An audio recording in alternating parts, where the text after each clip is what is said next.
how about, oh, thank you. All right. All right. Well, good afternoon, everybody. Welcome. Today, May 25th, here for the Yolo County Fire Safe Council meeting. My name is Brad Lopez. I'm your Vice Chair for the Fire Safe Council. I'd like to welcome everybody. Thank you for taking your time out of your day to meet and cover some agenda topics that we have. So with that, Rebecca Ramirez, Chief Ramirez, she's absent today, and I'll be hosting your meeting today. Tanya, are we sharing the agenda? I hope so. Can you see it? I have mine up personally, but I'm not sure if we want Oh, to okay. Oh, I didn't. I forgot to hit share. Okay. Yes, thank you. Good. So calling the meeting to order at 4:01 on May 25th. And number 2, I show action item for approving the agenda for May 25th. I'd like to, is there a motion to approve the agenda or make amendments to the agenda? I move to approve. It's Don Palm. This is Kate Laddish. Oh, I'll let whoever just second it take it. Don Palm to motion to approve the agenda. Thank you, Don. And Kate Laddish to second. All those in favor signify by saying aye. Aye. Aye. Any opposed? Any abstentions? All right, motion carries. Agenda is approved. Next action item is approving the meeting minutes from April 2022. Need a motion to approve the minutes.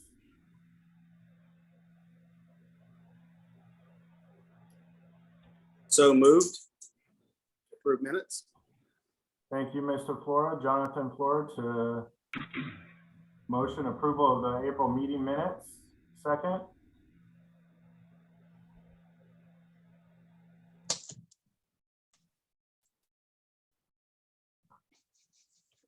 Anybody to second? I second, please. Don Palm to second. Thank you, Don. All those in favor signify by saying aye. Aye. Aye. Any opposed? Any abstentions? Okay. Motion passes.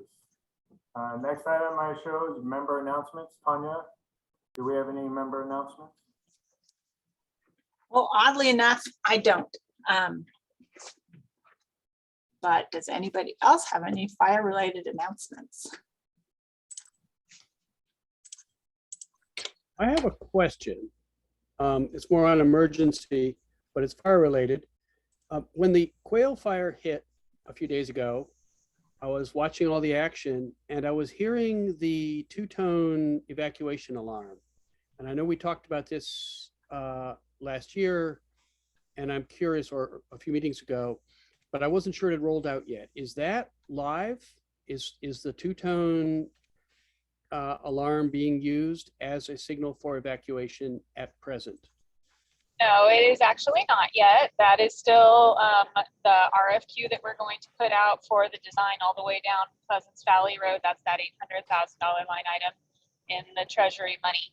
And what you may have heard was the high-low sirens on the Solano side, because Solano Sheriff's Office was using them for door-to-door evacuations, but they are fairly loud. I'm sure that was what I heard. Okay, and it's going to be a similar or different sound? Well, one of the things we're going to be putting in the RFQ is kind of sourcing what the equipment is. So I kind of expect that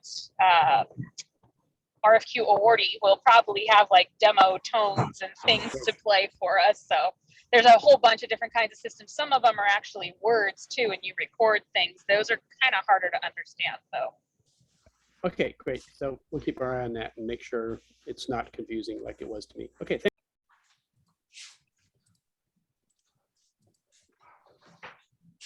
Okay, This is Tara. Can I just ask real quick? Ken, you just said it was confusing. What was confusing to you? Were you trying to figure out if that was an evacuation for you versus someone else, or what was No, confusing? it was clearly across the creek. It was clearly on the Solano side, no doubt about it. Okay, But I could see it being confusing to someone who was partially in the loop, someone in the Fire Safe Council who thought it might be an evacuation signal for them or not and didn't know. I was just puzzled because I didn't think it had rolled out yet, and I thought it was evacuation signs, and I didn't know that. I didn't know it was live, so I was just more curious than anything else. I was pretty sure that over on our side, the sheriff would come to my door if we were in the evacuation zone. So no, I was not directly confused, but just imagining confusion. got it. Thank you. Can I ask a follow-up question? Would it have been helpful? I mean, it just when there is something like that, and if we get the fire and siren system live, if there's like a place to go to get information, I mean, just to check. I think the message there, if there is one, is have it really be a distinctive sound and have the public information campaign rolled out well in advance of the first use of the siren. And I think that will go a long ways to preventing anyone from wondering, what is that? But for this one, I'm sure it could have helped if I had wondered, but normally if it's actually an evacuation situation for someone like me, I'm too busy to go online at that moment to figure out what I just heard. Got it. So.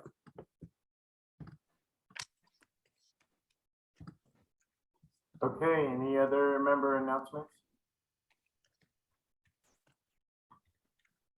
Okay, moving on to reports. Turn it over back to you, Tanya. Thank you. So we've got a bunch of reports, but the first one is going to be, excuse me, from Kurt Johnson and Dana Carey at the Office of Emergency Services. So good afternoon, everybody.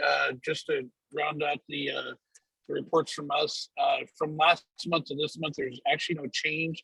We did update with Tanya the information in the spreadsheet. So if you had some specific interest in any of them and you want to know the details, I think that's available. And Tanya, that is still available for them to reach out to get that from you guys, correct? Yeah, I had mailed it out last week, but if anybody wants it again, then just let me know. And if there's any specific, even though it was emailed out, it's available at any time. And if you have any particular questions about anything on that list, let us know. I know that I would assume that KP Valley will probably comment on some of the projects that they got done over the last couple of weeks, but I'll let that fall into their hands. Other than that, nothing else to report from me.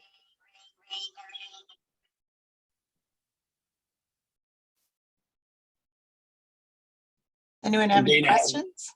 And Dana has nothing to report as well.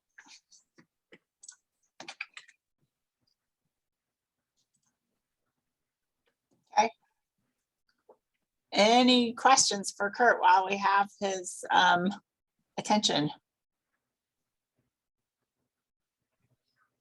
No.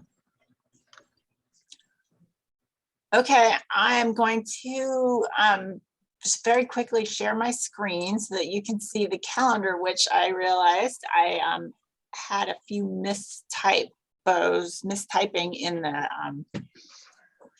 the packet that I sent out last week. So we're having our June meeting on the 22nd.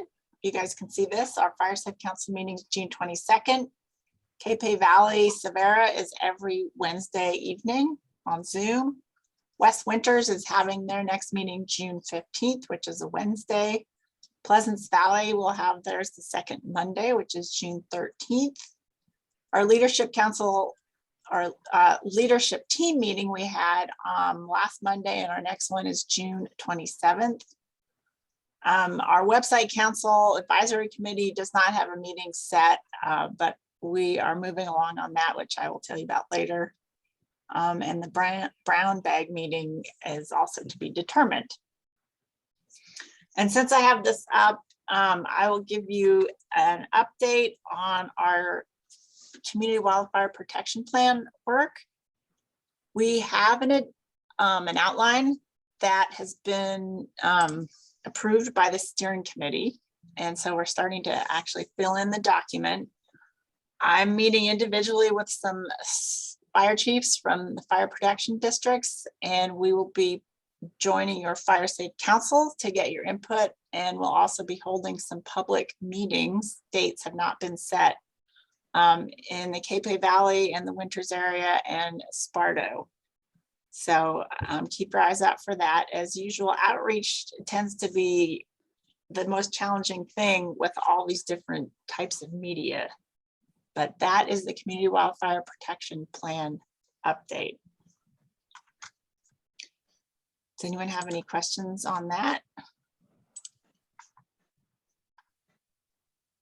I would add that we're actively looking for projects now. We kind of had a little pause in that whole process with that spreadsheet, with all the funding that was coming our way. And now the steering committee wants to throw a wider web out there of asking for projects to be included in the CWPP. So everyone should be thinking about everything you want to do over the next 5 years and get that into the CWPP process this summer and talk to your neighbors, et cetera. Yeah, thank you, Tracy. There's a project form on the hub site. And again, this is for Yolo County. And public meetings and fire safe council meetings will also be gathering info for new projects. But if you're not into public meetings, then project form may be the way to go. So thank you for, we definitely got a little distracted by that awesome unexpected flush of money. But in the future, the Community Wildfire Protection Plan will have projects that need maintenance and then new and future projects. So it's an endless list of projects.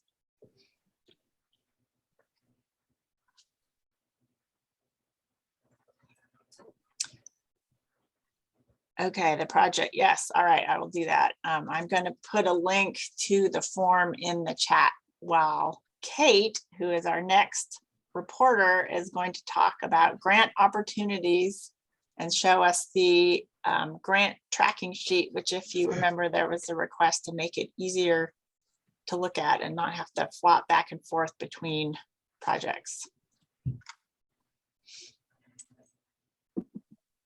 Okay. So this is a grant and funding opportunity that came available last week. Tanya emailed about it yesterday. Just wanted to make sure everyone's aware of it. It's for fire departments, firefighter associations, and community-based organizations through the California Fire Foundation.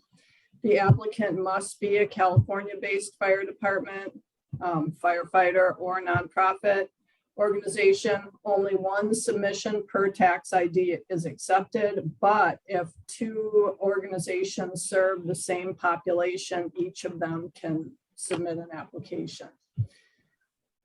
Other groups can apply as long as they're doing so in collaboration with one of the above referenced. And let's see, priority is given to under-resourced communities who are in extreme or elevated fire threat areas. Project types include veg mitigation and fuels reduction, education planning or community outreach, personal protective equipment, specialized firefighting equipment, or first responder training. There's $15,000 limit, but greater amounts are considered on a case-by-case basis. It needs to be submitted by 11:45 p.m. on June 17th. And they'll notify recipients within 4 to 6 weeks. So it's a pretty quick turnaround and pretty quick notification. If anyone has some projects ready to go, should be pretty easy to fill out the application and get it in there. And anyone have any questions on that? This is Kate Laddish from Yolo County IHSS Advisory Committee. And I live in Winters, and actually, and I have a question. I don't know if it'd be applicable for this or if it'd be something that that we could consider as a different project. But this opportunity seemed like a chance to put it out there. I talked with Jim Stelly of Winter Senior Apartments. I'm not sure if Jim's here today, but we talked about the people who live in multifamily dwellings, such as apartment buildings, including subsidized properties or people, properties, especially for people who are seniors or who have disabilities, that when you rent in an apartment building, you don't have the same opportunity to do home hardening that you do when you own the property. And that I was wondering about the possibility of there being a program where there could be at least an evaluation of different properties that could be, could be voluntary, but that say a property manager or owner could bring could bring somebody in to take a look at the vegetation or what the siting is, if there's the grading on the vents, that sort of thing. It sounds like something like that would be applicable as long as one of the three eligible types of organization puts it forward. So if a community-based organization were to apply to do that for willing partners, it seems like that would be an education planning community outreach campaign. Okay. Because you're reaching out. So it seems like you could work through there.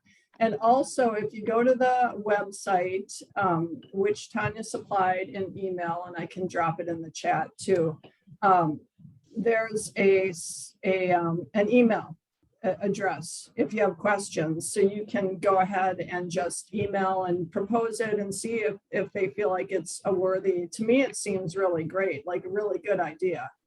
But I don't know how much interest they're getting. So, it just depends on what else they're getting. But yeah, I would certainly write that up and shoot out a quick email about it.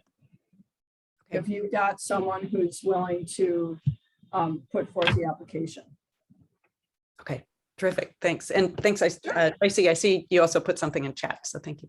Yeah, that's Tracy mentioned that's a good CWPP project to include. But I would also say if your local fire officials aren't too busy putting out fires, then they may be able to help with assessment as well.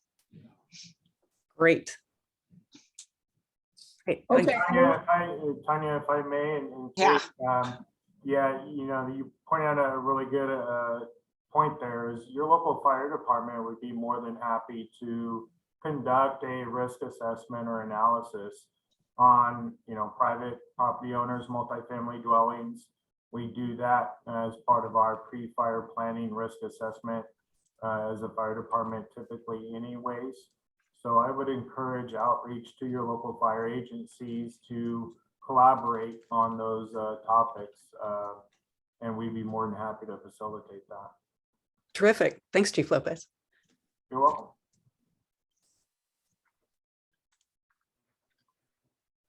Okay, any other questions on that? Yes, this is Ken Britton, West Winters Fire Safe Council. And the question is, since we aren't our own 503c nonprofit, we would presumably work through the county. And so that means the county would have just one, right? So is that true? Or could we be considered as our application funnels through the county, could the county then propose multiple projects that come from different community organizations with you being our fiduciary? How's that all work? It seems to me that if you're a 501c3 organization, you can apply on your own. Oh, we're not. That's the point. County. Yeah, that's what it says. It's absolutely not for the county. It's not for local governments. It's for fire departments, firefighter associations, and nonprofit organizations. So you could apply on your own. Except we're not a licensed. Right. So Ken, that's kind of a high bar. We have not a 501c3. Not yet. We okay. haven't. I would check with them because they don't say 501c3 organizations. And if you're in the process of getting one, that may be sufficient. I think actually what would make more sense for West Winters is unless Brad is applying for one, or unless Chief Lopez and the Winters Fire Department are applying for one, to apply through the fire department. If That's a that's really- okay, if that's a that's really good okay idea. with you, Chief Lopez. Yeah, that could be an opportunity Yeah. to collaborate projects in that form. Awesome, great. Well, we will talk about that. Thank you. Anybody else? Okay, we'll move on to the grants award. We looked at this spreadsheet last month. And at the time, we wanted clickable links that would take us to separate pages. So we went ahead and did that. And for every grant in this, the overview or summary, grant summary spreadsheet, there's a clickable link that takes it to its own worksheet.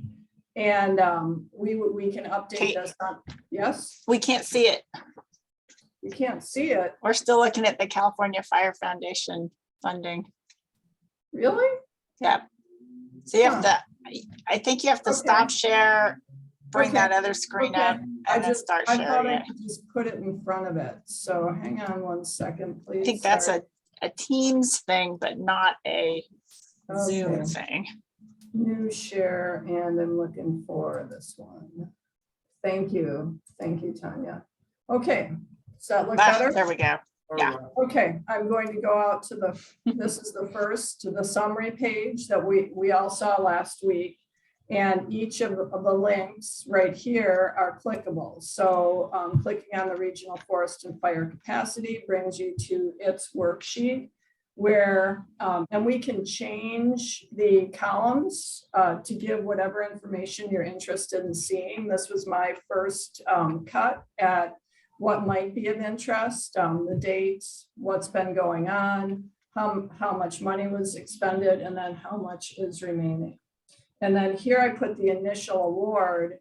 And if there were other entities other than the RCD spending this money, because I only know the funds the RCD is expending, I just put a note up there. So then after looking at that, you can return to the summary sheet and go to the next one and get status. This is a little more complicated because this came from OES and they had a different way they were giving information. So I changed it so that there's a status time frame. I froze some cells so that you can always look at the most recent there, but still have the history. So right now, each of these different projects has its own update, and we can continue to update as time goes on and have the history available at a glance. So then again, for these, because they're associated with the hazard mitigation funding, you can either return to the overall summary or return to the hazard mitigation funding site. And again, this just gives the overview of the hazard mitigation grant program, the updated this month's status, and it looks like a couple of more were denied this go round or in the past month. And then you can always go to each individual grant broken out on this early action funding spreadsheet. And then returning to the summary, you can just go through and look at each project as it goes along. So if anyone has any input, if you wanted these pages showing something different or more information as time goes on, they'll get filled out every month or so, and we'll be able to track how much money is remaining and what's been happening for each particular grant funding. Questions? Wisecracks? Thank you, Kate. It looks really good and well organized. Yeah, and what I wanted to say, I know there's lots of Solano folks on this call, and I think that when the money starts flowing in your county, you guys are going to be able to utilize all this information and just take off like rockets. So I'm glad that you're here and learning from our process.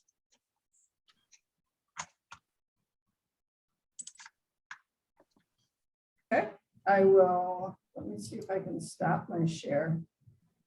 Can you take over the share? Oh wait, there it is. Stop share. And there we go. Yeah, it's a Thank you, little everybody. different than Teams. Thank you, Kate. Yeah. So this will be updated monthly and goes out with the report. So now you'll know how to navigate it a little easier when you get it next month. So the website update, we do have our new outreach coordinator that had to go to a different meeting with Heather, but she's been working on a ton of things. But the most exciting thing is that we selected a web designer and are meeting with them tomorrow.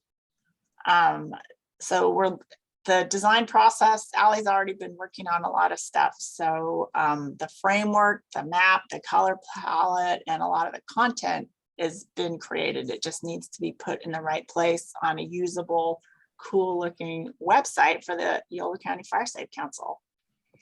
Other outreach, we sent out a couple press releases for our new programs that the RCD's running, which is the chipper program, and the address sign, which a lot of that is outreach, just letting people know that it's actually happening. So we sent out press releases to newspapers, including the Cape Valley Voice, which comes out once a month, and lots of social media, which is really easy to do, but not seen by everyone. So if you're following our social media and can share that onto your networks, that would be good. So that's Facebook and Instagram at this point. And then there's the whole Nextdoor system where outsiders can't post on Nextdoor, in your neighborhood. So if you get something that you think your neighborhood can use, then please plop it on your Nextdoor. And we've joined a couple of Facebook groups too. So that's the outreach.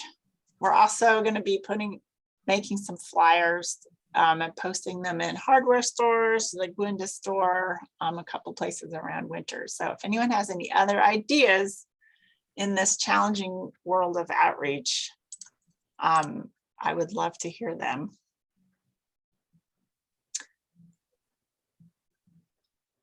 I know that's something that we talk a lot about.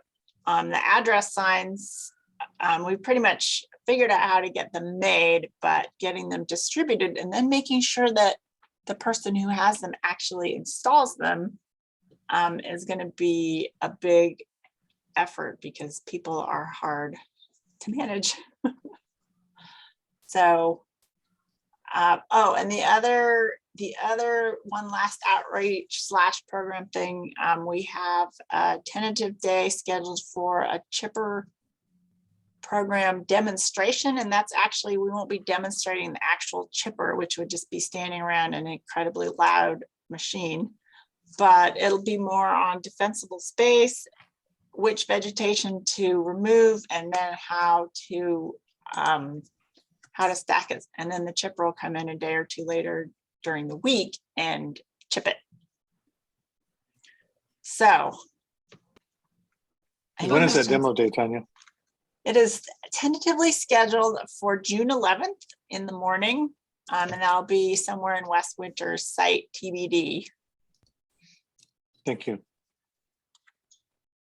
I had questions along the lines too. So it sounds like my question was less on the demo day, but more when the chipper will be available. So it sounds like you're going to do that demo day, June 11th, to inspire people and then give them dates of when the chipper will come along. And yeah, so the way that we're looking at now, so it's available now, but people need to know about it. And they also, they don't just throw their stuff in a pile. They have to stack it so that the crews can easily just chip it, and that they're not spending all their time wrangling a bunch of tangled up brush. So, there's guidelines that we have for people who want to participate. And I think we do have a form for people to sign up for it, but we want to make sure that if the chipper is going to get hauled all the way to a spot out in a rural area, that there's enough work worth doing. So it is a lot of coordination, outreach and coordination. That makes a lot of sense. So have you promoted the form for people to sign up, or like, and then, okay. Yeah, there's flyers with links and QR codes. Okay. I saw one that you sent out, I think it was a couple of weeks ago, about the address program and the chipper program. So I just need to look at that again. Okay, I think we'll probably resend out all those flyers to this group, and then you can, send them out. Perfect. Thank you. Yeah. Did you straighten out, I was talking with Ellie about this. Did you straighten out the QR code problem? Because that was dead for a while. Yeah, we're finding a few things out about QR codes. So we were just talking about that an hour ago. That will be straightened out, or there'll actually be a link that you have to type in, which is not ideal. If it goes out as a PDF, you can actually put a clickable link in the PDF. And that would probably get to a lot of people, if not everyone. That's a good point. Yeah.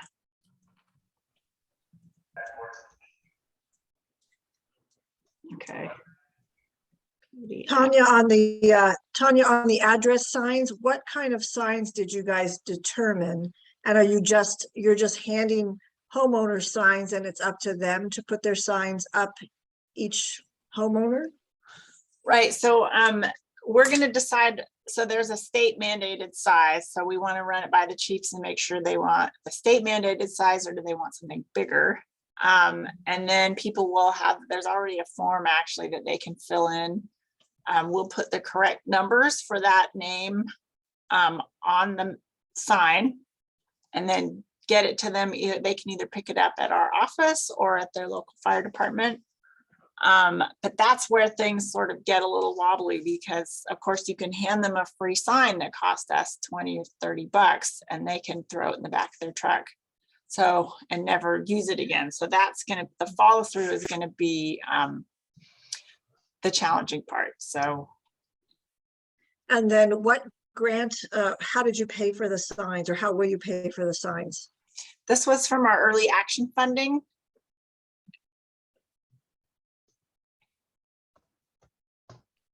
This is Neil. Have you looked at how you're going to determine whether it's going to be a horizontal or a vertical? Obviously, that's in the form that people will the fill form out. it will do it that way. Yeah, so they'll say if they need one sign with numbers on Double both sign, sides, or if they okay. need two signs, if it's horizontal, vertical. That's the easy part. Yeah, Getting it actually out where anyone can see it is going to be, the most time consuming part. And we thought about having volunteer days, where Boy Scouts could go up and put up signs, or our fire safe councils could get together and do it. One of the things on the form is, are you able to install the sign, or do you need assistance? Yeah, we had quite a discussion during our recent fire safe council meeting on this. And obviously the best is to have it installed, but the reality is that trying to install this time of year is like trying to install in concrete. So, you're just not going to easily do it. Yeah, it's definitely, there's a lot. It wasn't, it's not as easy as you might think to get an address sign installed, but we'll keep pushing forward with it. One other quick question about the chipper program, because this is all part of we had quite a discussion on that one as well. And how did you come up with the guidelines for the use of the chipper that way? In other words, stacking and certain length and stuff like that, because our sense was that you're competing with burn piles, which are pretty easy to do. And, we obviously, environmentally, it'd be better to chip. And so you're how do you win, in a sense, this tug of war between a burn pile and a chipper? If you put so many restrictions on how it's done that people just go to the burn pile. as Yeah, default. that's a good way to put it. We are competing with burn piles.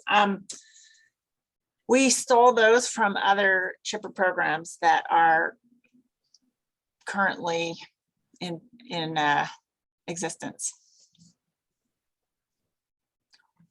And it looks like there's a hand up from Jesse. Is that you? Yeah, it is. Sorry, I came in kind of late, but regarding the chipper program, I'm really excited about it because frequently people remember to really cut their brush back and do their defensible space after the first brush fires of the season begin. Since we were able to start staffing our station out here in Gwinda, and have firefighters regularly accessible to the public, we've had a number of requests for people who feel unsafe monitoring their own burn piles to send an engine and a couple of firefighters out there just as contingency when they're doing a large burn, which is great. But now we're into burn season, and CAL FIRE has suspended the issuance of any burn permits for residential yard burns in my district, which is all state responsibility area. So the people who have been coming to me over the last week trying to cram in all of their burning before the burn ban goes into effect now have an option to be able to get rid of this stuff before a wildfire sweeps through the area and potentially ignites that large pile. So for us at least, it's not a choice anymore for these people as to whether or not they can burn or chip. So this is going to be really useful for people who are getting in late in the game up in the SRA areas here in the Cape Valley. Thank you for that. Well, do you have the guidelines for stacking so that the crew can chip easily? Have you received those? I think that I got an email from you guys, and I have also spent hours and hours and hours working chipper shredders. So I will be very clear with people as to the best ways that they can prepare for this to be done. Cool, thank you. Well, we were also talking about doing a demo day up in the Cape Valley. So we will be in touch with you about that. Yeah, please do. I have one resident up in Rumsey who contacted me recently, and I'm getting ready to suggest to her that that we try and take advantage of this. You were talking about getting as much bang for your buck as far as the chipper traveling anywhere. Mm-hmm. So I'm going to try and cast a wide net and see if there are others who want to make use of it as well. Awesome, great. Okay, well, we can talk offline about that. Thank you. So we had another question in West Winters, and there's enough fire chiefs on this call that might help inform us. And it intersects with this question about the where you put the piles.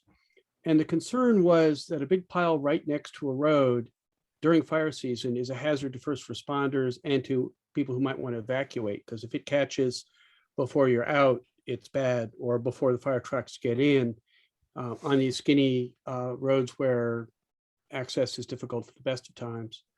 So just thoughts on the trade-off between getting good take up on the chipping program, but not making those piles a hazard. And I think 8 feet off the road is probably not a bad compromise, but any thoughts on that would be welcome. It seems like a little farther from the road might be safer. I'm going to let our chiefs answer that question. I'd be happy to take a stab at it. Ken, I don't know of any regulatory requirements as far as piles of brush, so long as it does not impact accessibility or egress, the roadway. So obviously we wouldn't want to stack those piles that would obstruct traffic flow.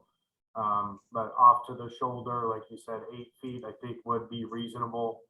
And with the notion that, you know, the intent is to move through with a chipper to mitigate that brush pile within a, you know, a relatively short period would, I think, be fine. But we see it happen. It's common in ag burns that they're off to the shoulder of the road or adjacent to an orchard and a road. But just as long as it wouldn't impede the flow of traffic or egress. Yeah, and the idea is to coordinate so that the chipper would be out there within a few days of the pile being out there. Really concern would be is if those piles did catch on fires, the potential for spotting across the road. And that's going to be dictated on slope and wind and weather. So it increases that likelihood if those piles do catch on fire. But I don't think a significant threat. We just don't want them near buildings. 100 feet away. Yeah, 100 feet from buildings, that seems pretty obvious, and it was clear in the instructions. It's the distance from the road that was seemed like a greater concern. CAL FIRE likes fuel cut back to 10 feet back from the road, and the 8 feet put a lot of fuel closer than that. So, but then you want to make it easy for the chipper. So yeah, your main point about there being a short window of time between the making of the pile and the chipping seems very important. One of my neighbors already has a pile up for the chipper, and I don't know if she's filled out the form, but it's been sitting there for a week now. And we just had a fire across the canyon, so it makes me think about it. All right, thanks. Oh, Thanks, Ken. lots of coordination. Okay, so part of our reporting now is to add in our fire safe councils since you guys are doing so much. So in alphabetical order, our fire safe councils have agreed to give a little report. So the first one is a Cape Valley. Okay, this is Moira. Jonathan, feel free to jump in on this information as well. We recently had Team Rubicon here doing 2 very large projects. And if you don't know about Team Rubicon, check them out, teamrubiconusa.org. And they came in and helped with one of the projects was a property that had been hit by the LNU fire and had some very, very large old growth oak trees on the property, as well as a seasonal creek bed that actually brought the LNU fire down from the hills and into the valley floor and destroyed this gentleman's shop and killed trees and etc. So long story short, Team Rubicon in 4 days time did an incredible job on that property, creating defensible space that it is just nothing short of spectacular. They were not allowed to go down into the creek bed itself, but they could work right up to the very, very edge of the creek bed, and it is cleared right down to mineral earth. And they work very efficiently. They are very organized in the way of a military team coming in and knocking everything out. They camped out in our Grange Hall, and they also had a great big huge trailer that had 9 private showers and some laundry facilities in it.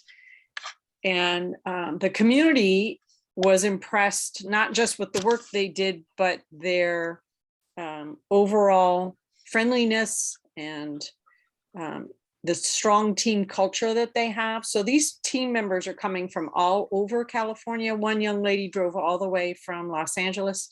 The rest of the team was from places like Sonora, Sonoma, San Jose, Santa Clara, Fresno, etc. So these people are coming from all over the place. They haven't necessarily worked with one another before. About half the team knew one another, the other half didn't. And yet it was as if they'd been working together forever. They were absolutely incredible.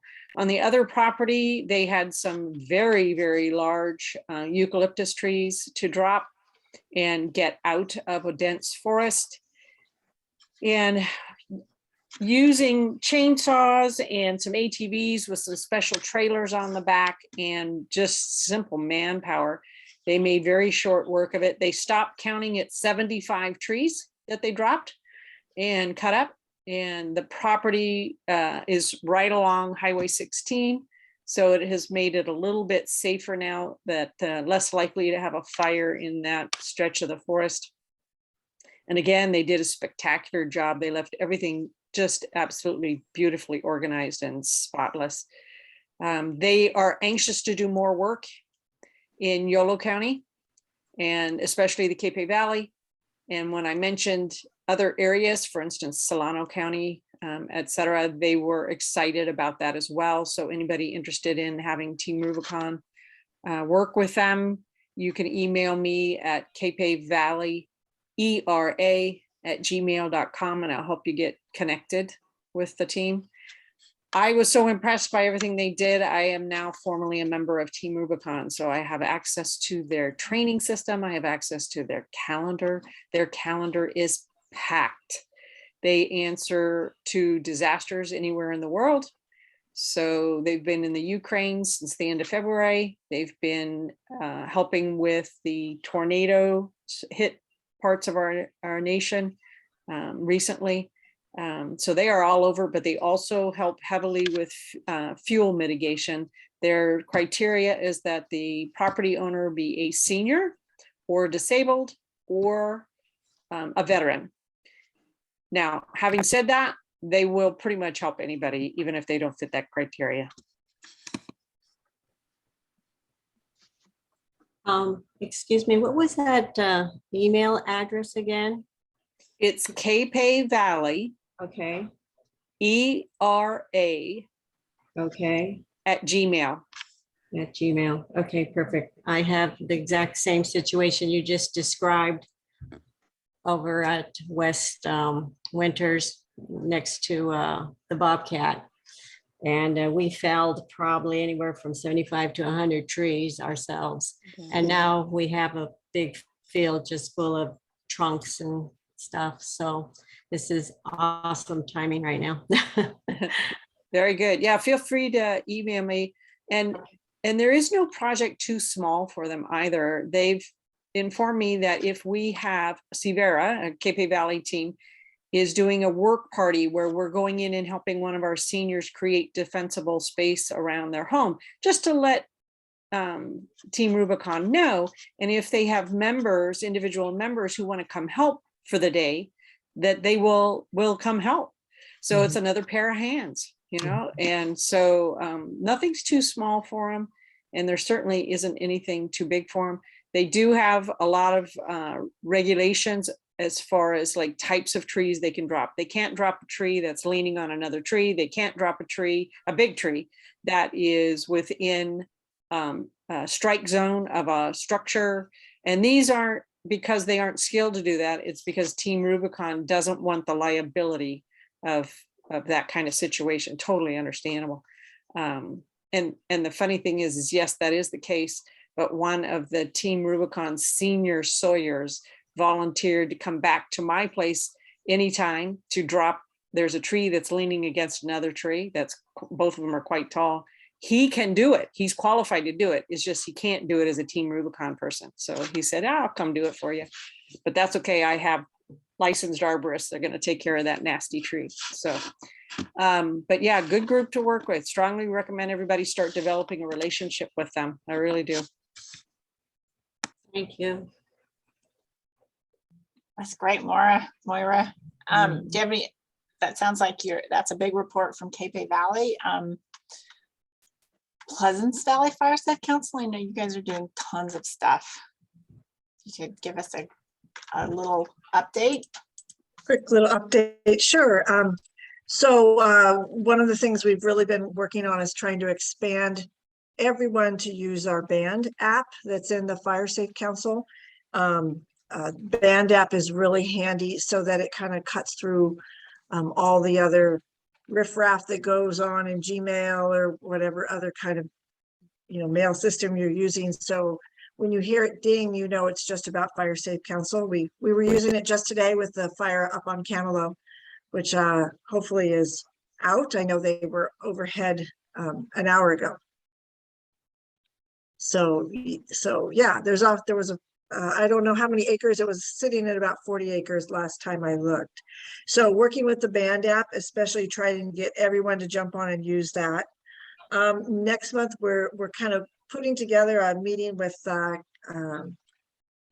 county, with Solano RCD, kind of a jump off meeting for the countywide Fire Safe Council, and bring in all of the potential smaller fire safe councils that are in within Solano County. A lot of them are just getting their feet under them. So we have just 1 year. We realized that May 23rd was our very first meeting last year. So we've been in existence for 1 year and 2 days.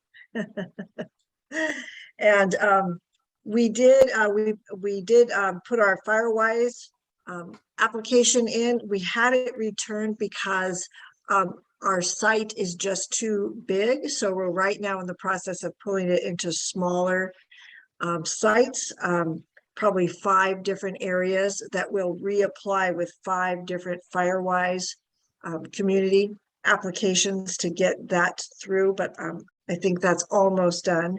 And then from the risk assessment, and I know Revelie's on here, so she may be able to jump on and kind of explain what the risk assessment's been doing the last couple months after the training that Yolo County so generously put on.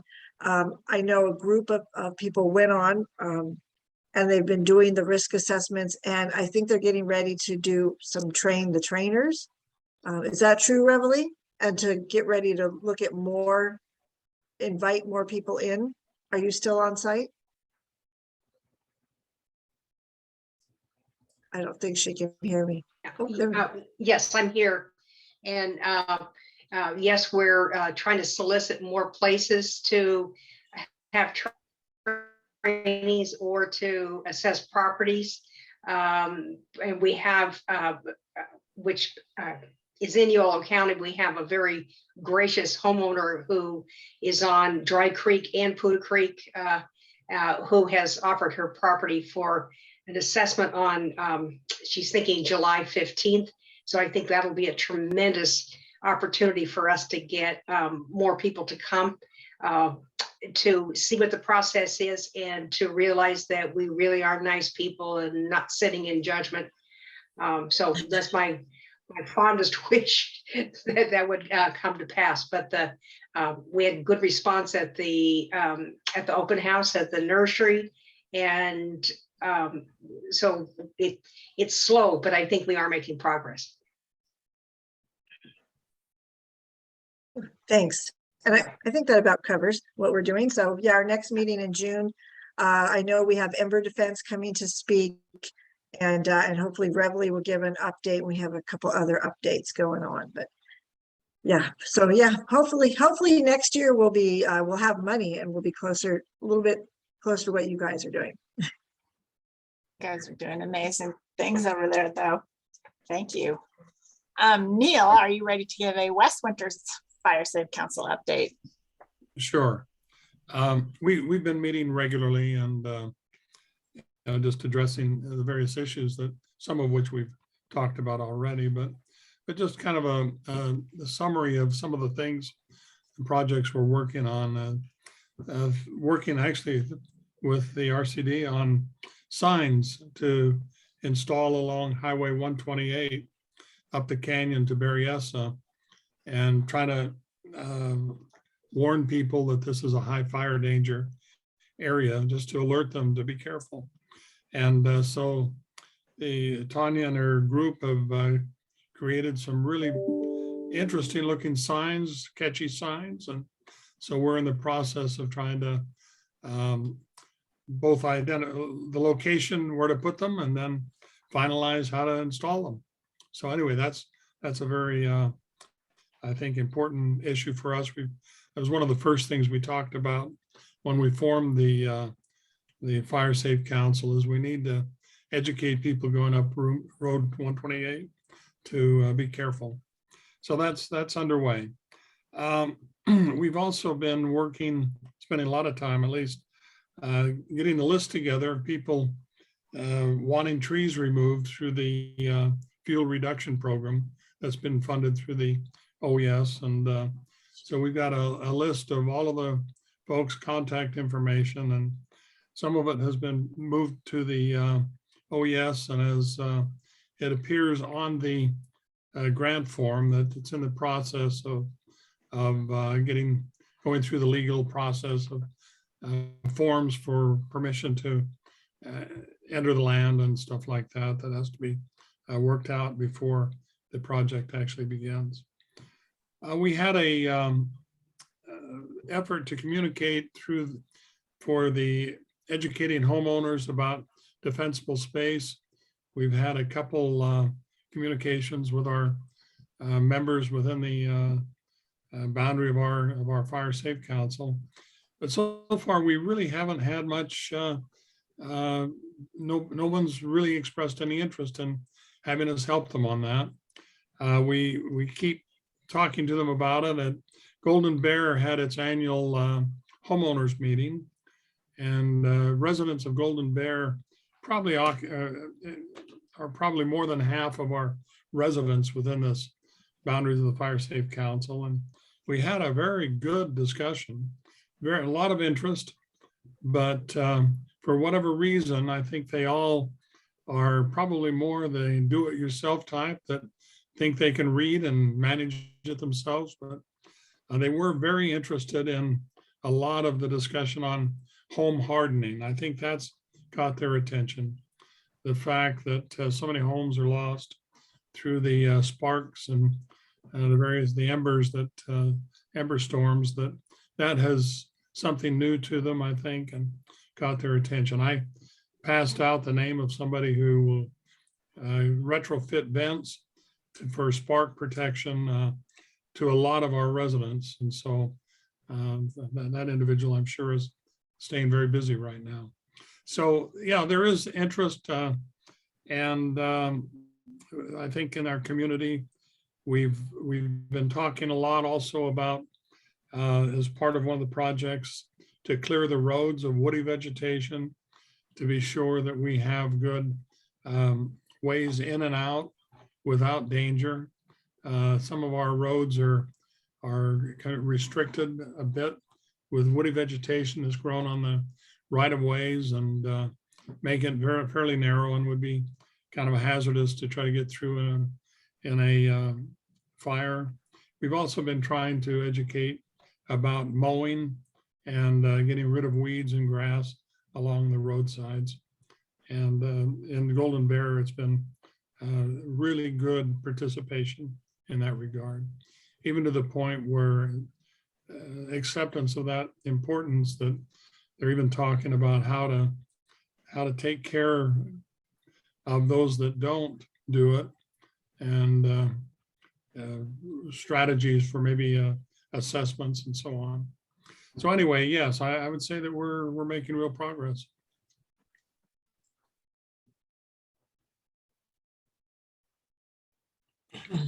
Awesome. We have a couple of others on our steering committee that are on board. If anyone wants to jump in, Lola or Ken, anything you want to add? I don't know. I did something with my computer and I don't know if I'm still on. Can you hear me? Yes, you're on. I think you covered it in addition to the stuff we talked about earlier. I think that's good. Can you hear me? Yes. Yes. Oh, okay. All right. Yeah, you covered it all. Bob, I see you're on there too. Any comment?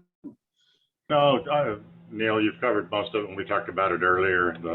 Because just getting cooperation is our main concern with all these people, because in fact, I think we sent out a lot of flyers, and there's only been so many people even read the emails. So I don't know if that happens in the other areas also, but it's the cooperation factor. I think once we get a lot of people online, it'll help. So.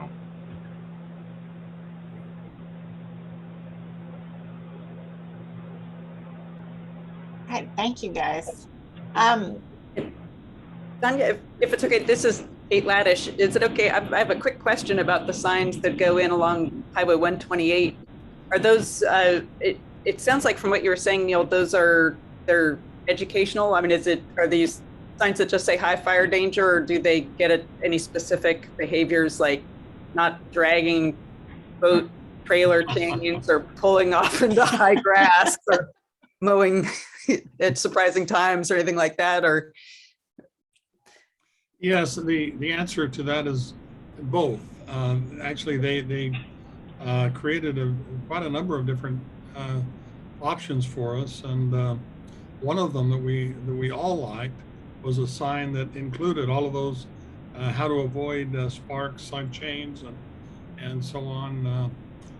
But we felt it wasn't going to be easily readable at 50 miles an hour down the highway, so we suggested maybe we recreate the old Burma shave signs that you do a sequence with a learning process of each down the road. Don't drag your chain and don't throw anything out. The concept of how to prevent it. The challenge, of course, is going to be the Department of Caltrans and what they will allow. And so we need to do some work on that. great, thanks.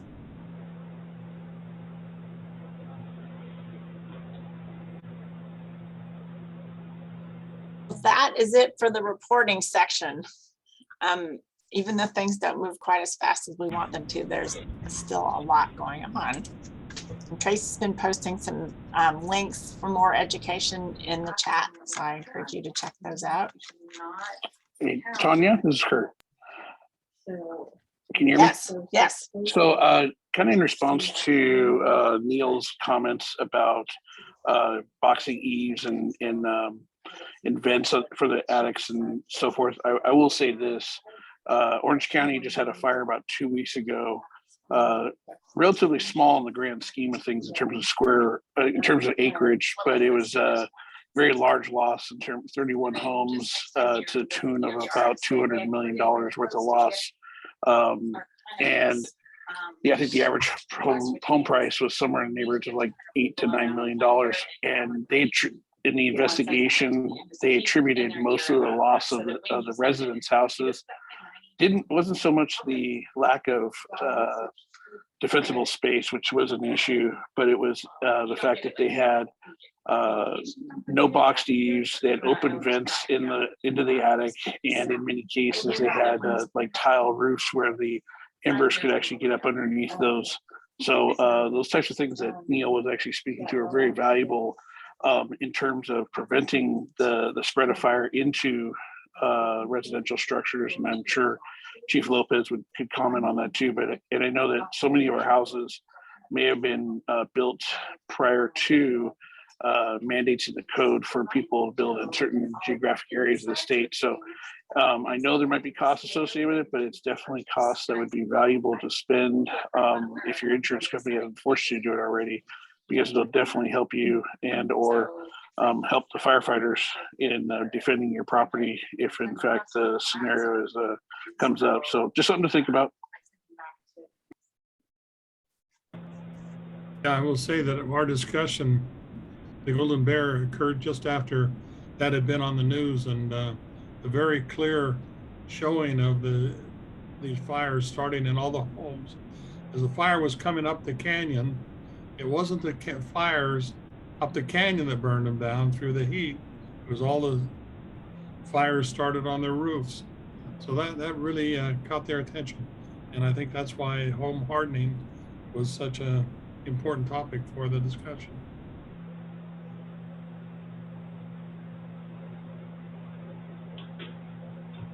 Hey, just one thing from Cape Valley really quickly. I've got one of the captains here on the department has reached out to, I think there are 3 vent retrofit manufacturers that are specifically listed on the CAL FIRE like approved products list. So I asked him to contact the manufacturers and see if he could get samples of their various products and did a little preliminary outreach in my community with the intention that once we have these products in hand, we can just have an open house either at the fire department or up at the Grange Hall and allow people to come in and actually see what these things are, and check out what the costs are with the hope of maybe trying to pool a bunch of homeowners' needs together into like potentially volume purchasing to see if we can get a price break on it. I don't know if that sounds like something that would work in other communities at all. And since we're still waiting to hear back from the sales representatives, I'm not sure that it'll work in my community, but it seemed like a good idea. I thought I'd toss it out there for you guys.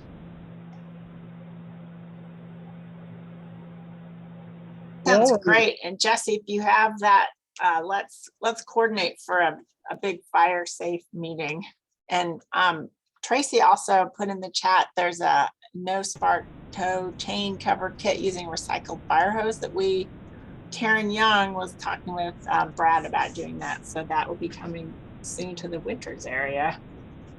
Just use old fire hose and put it over people's chains so they don't drag them and start more fires. Well, we're on the topic of vents, though. I'm a big DIY enthusiast, and it crosses my mind you can just put a piece of window screening underneath your existing louvers, and that should take care of it. What does the smart money say about that? Seems like that would work. Oh, Reveille's shaking her head. You want it to be 1/8 inch. That's the Well, key. window screening is finer. It's like 16. Right, so. And it's aluminum. Right, so the only thing is to make sure it doesn't get blocked, but it should work as I think a DIY. Reveille, what do you think?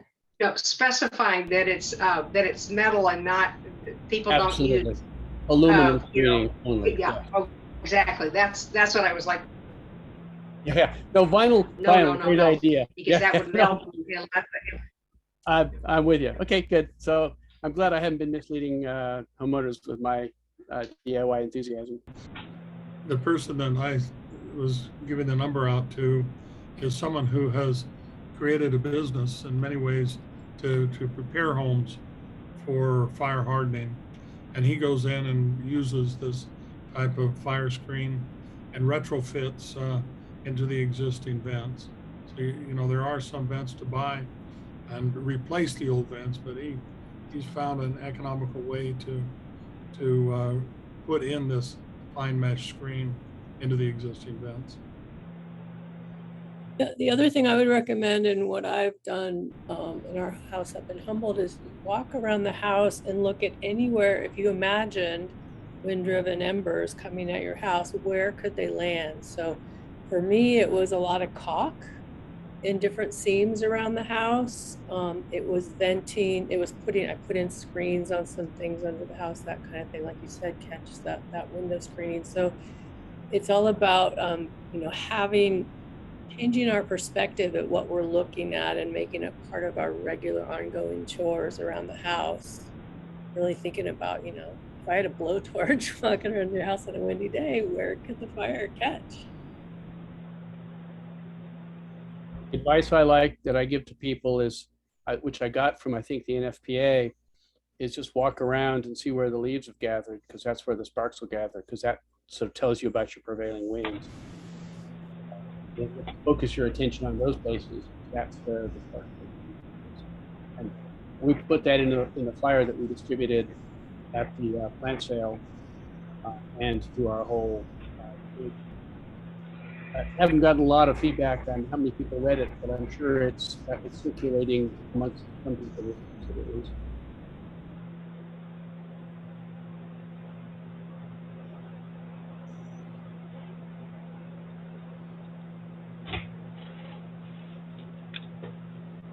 Okay, any further updates from the council?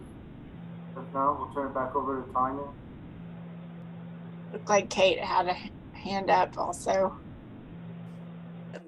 Thanks, Tanya. Just to put out there that the Winters Natural Resources Commission's work plan, which was just approved by council, includes fire-related resources and possibility of looking at FireWise issues or projects. And so whether that would be in planning of new projects when they come through to just do some sort of evaluation with that, or different options for outreach. We don't have a specific project yet. And I'm saying this, I'm not officially speaking as a member of the Winters Natural Resources Commission, but I can tell you with good authority that that body has included that in our work plan because I included it.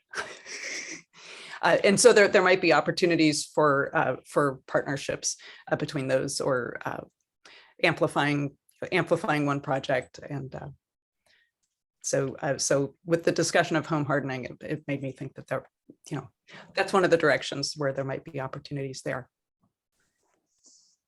Thank you for that. That's good info.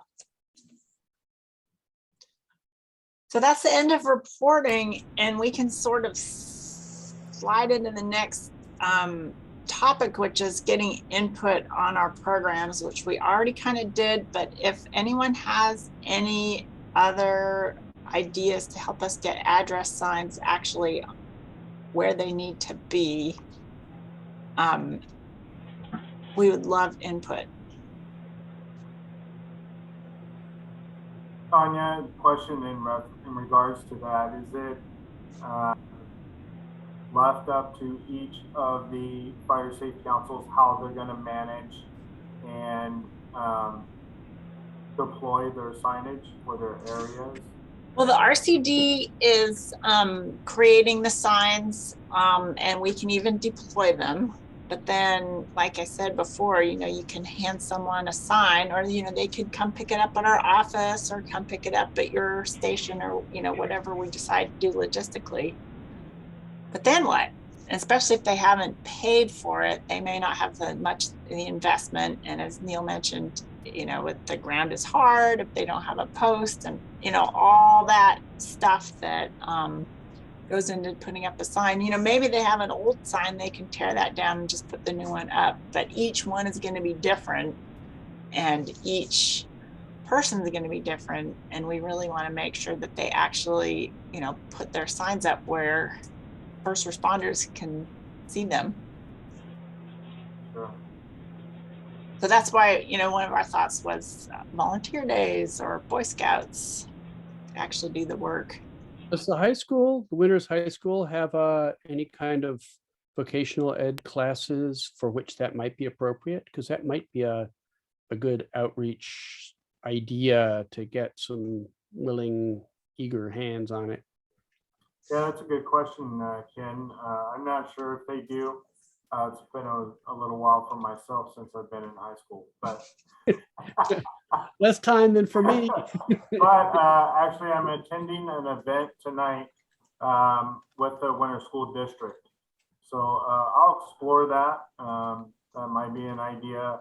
And I would, I wouldn't speak for everybody, but Winters Fire Department would definitely be a participant in engaging folks in our community to find ways to get those signs posted, whether it's a volunteer day or something. So we would be active. We want to be actively involved in helping our community members with projects like that. I have an idea. My husband is a contractor and he doesn't know I'm kind of volunteering. Oh, he's just walking in right now. Hi. And I was thinking maybe we could do some kind of a display using our mailbox, which is on 34 across from Golden Bear. And we also have a big parking area where if somebody wanted to see maybe my husband putting it up on our place. And I know I've been trying to get, and you and I, Brad, have been trying to get together to take a look at my property. And I don't even want to go into what's been going on. But anyways, maybe if we could pick a day where he could install it. And if anybody wants to come into our property and we have an area where if somebody wants to park and just come over and take a look. And I'm kind of volunteering you, Lyle, to see, how it's done, maybe. That'd be a good idea to create a video, a how-to video. Okay. Maybe something that could be shared Yeah. across councils.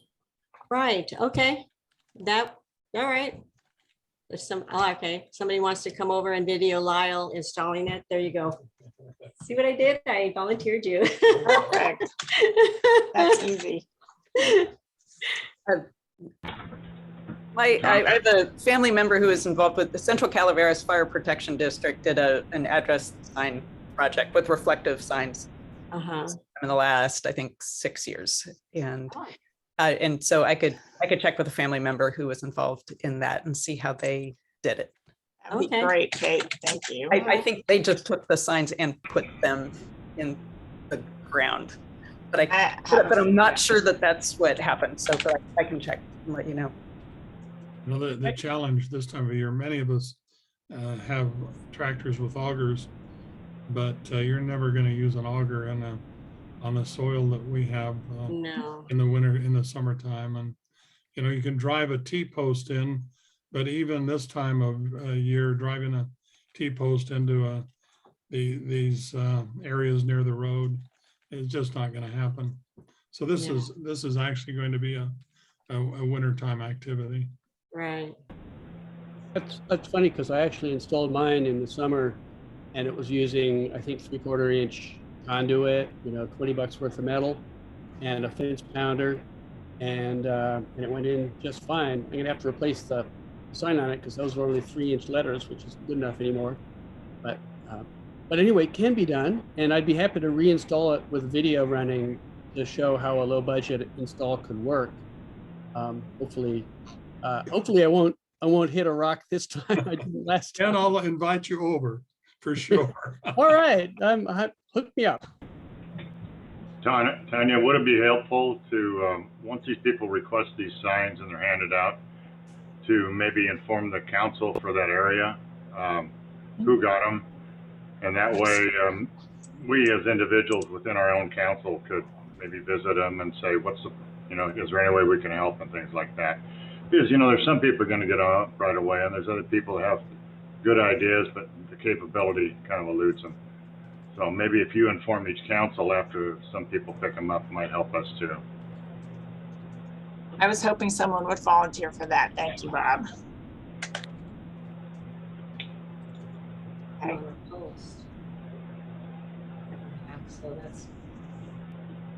Okay, this has been a way more interactive than our usual Fire Safe Council meetings, which is great. And in that spirit of interacting, I'm wondering if anyone has any topics that they would like to see presented at our next meeting in June. And I thought of something, which would be to have Rose or someone from Pleasant Valley tell us a little bit more about being a fire-wise community. Good idea.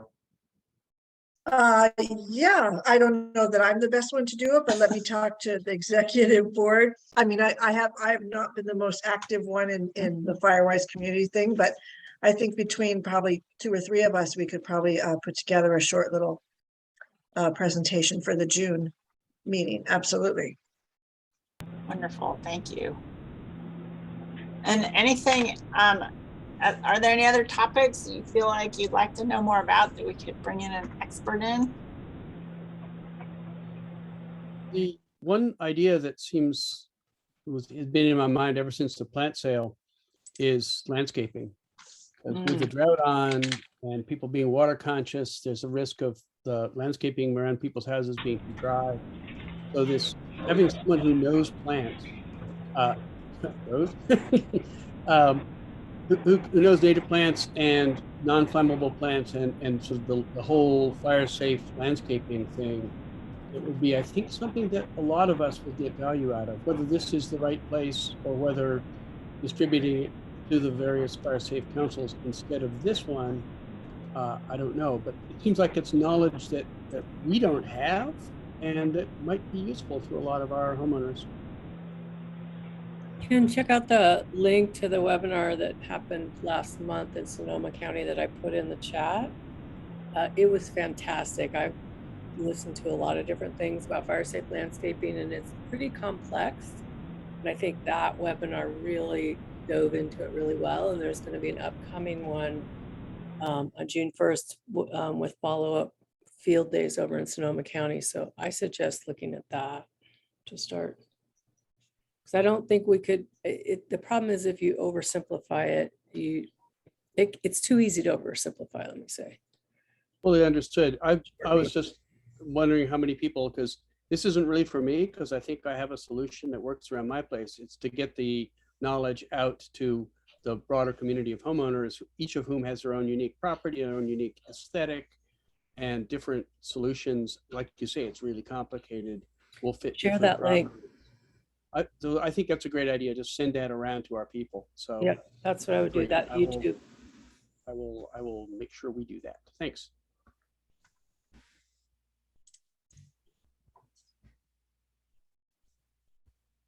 All right, anything else?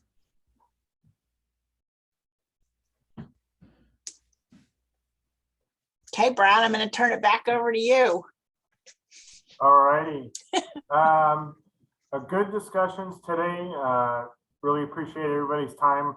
See a lot of collaboration. I really enjoy the update from hearing from the various fire safe councils and what everybody's doing. I think it creates opportunities and ideas for others to either dovetail on various projects or programs. So great collaboration there.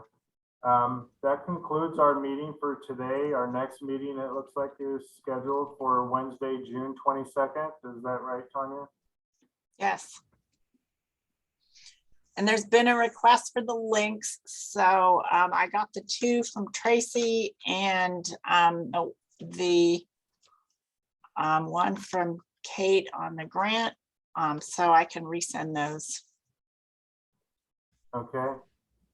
Include that low-cost retrofit list link too, Tanya, from California. Oh, I missed that one. Okay, let's see before we sign off. Got it. All right. Tracy, you're such a wealth of links. All right. Well, with that being said, we'll adjourn the meeting at 5:22. Everybody have a wonderful evening and thank you for your time today. Thank you, Chief Lopez. Thanks, all right, bye. everybody. Thanks, Chief. Thank you. Thank you.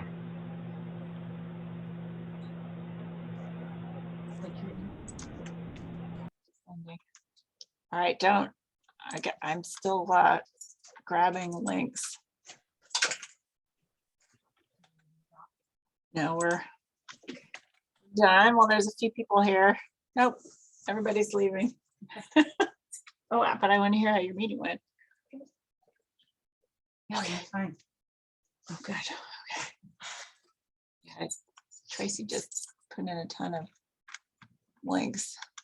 Nobody wants them.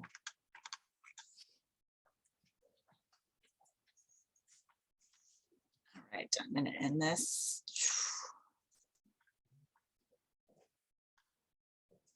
Enough. Yeah.